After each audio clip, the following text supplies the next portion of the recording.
And we return to Book 10 of Homer's epic poem, The Odyssey, where we meet the bewitching queen of Aeaea. Now, if you have yet to catch up to this point in the story, or have just stumbled across this video, then down in the description below is a link to a playlist where you can listen to the entire epic poem as it is being recorded. And if you would happen to like a copy of the Odyssey with the Iliad attached, there is also an affiliate link where you can purchase a copy to follow along. Or, if you wish for a copy of the more poetic version, you can also find an affiliate link to the Fagles translation of the Odyssey below. But, without further ado, and no more stalling for time, we begin with the Homeric epic, that is, the Odyssey, with Aeolus, the Lastydaemonians, and Circe. So Odysseus and crew set sail to the home of Aeolus, the master of the winds, and there they stay for a month. And here, Aeolus gives them a pouch of wind that will blow them on course all the way back home towards Ithaca. And after setting sail for 10 whole days, the crew is so close to Ithaca that they can see it. Sadly for them, however, Odysseus has kept secret what the gift of Aeolus had given him. And they begin growing jealous, believing that it must contain riches of gold and treasures that rightfully should be spread among the men and not just hoarded by Odysseus. And one fateful night, while Odysseus sleeps, one of the crew sneaks in and steals the bag, opening it up before the rest, and blowing the ship and crew off course and back out into the open sea. Now the ship is not just back into the sea, it has also lost the bag of wind and blown them back off course, and have missed the natural winds that would have helped to sail the ship home. As a result, the crew is now forced to row the ship. They first return to Aeolus' island, where Odysseus asks for another bag of wind, where Aeolus banishes him from the island, as they must be super cursed and angered many a god to have returned back where they had started so soon after they had departed.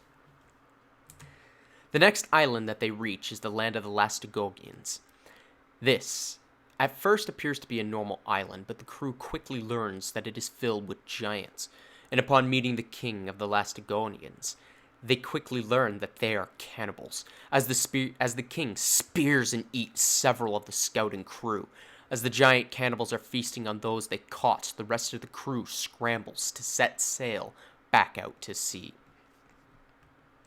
And fresh from their latest torment and still licking their wounds, the crew lands upon the islands of Aeaea, where they encounter the nymph Circe. She seduces all but one of Odysseus' scouting party and lures them into her home, where she feeds them a potion, turning them into pigs, the very meal that they had just ate. Upon hearing the news, Odysseus calls upon Hermes for help, who explains that he will need to find a plant that will counteract the poison, and that he should draw his sword upon the nymph when the potion fails. He mustn't skewer her should she swear a solemn oath to do no harm, release his men, and lie with him. Odysseus sets out and finds the flower and follows Hermes' instructions to a T. He first goes out to her house, drinks the poisoned wine he was given, and then draws his blade upon Circe, who swears the oath that Hermes had given. Now, a small little side note here and a minor spoiler. Odysseus actually impregnates Circe here within his time that he had spent here. And his son later marries Penelope. Now, unfortunately, to my knowledge, most of the poem that contains that has actually been lost. If anybody knows of that, like an actual full contained one, if it still exists, would you mind letting me know in the comments below? I'm very interested in finding out. But back to the story. It is important to note here that Hermes did not just mean or say lie with her. He wanted Odysseus to get the information he needed and leave. But here, the crew stays for an entire year, feasting and drinking, but growing complacent. They feast and drink so much that one man named Elpenor gets so drunk. Now this is a man who has survived the Cyclops cave, the cannibals' assault, and even got swinified by Circe. He falls asleep on the roof of her house and wins the award for the best stupid death in the whole epic poem. He falls off the roof, breaking his neck. Now, Elpenor is a character that truly opens up as to why I love the Odyssey so much. Here you have a character who has fought through everything, earned the favor of the gods, and survived the trials of even the wrathful gods, and yet he dies a dishonorable death, not because he angered a god, but because of his own avaricial gluttony. He loses himself in the moment and fails to see his own goals and dies a pathetic death. This character is actually, funnily enough, my favorite character in the entire series because it rings so true to home. How many of us sit at home and we have these goals, these dreams, they're within our grasp. We haven't angered any gods. We've even gotten some blessings of some of the gods. But we still stand back and don't do what is necessary or what we need to do to get the goal, to achieve our goals. And yet, we all end up dying a dishonorable death as a result. And this character always has hit home to me because it always has allowed me to reflect on who he is. Because Elpenor is us.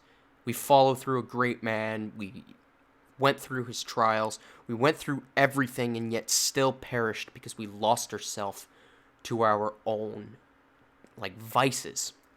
But back to the story on there. I just needed to say that for you guys. But Elpenor's death is a catalyst for Odysseus, who goes out to pull the crew from Circe's island. But before he leaves, however, Circe tells him that he needs to go to the land of the dead, where he can meet up with and speak with the prophet Tiresias.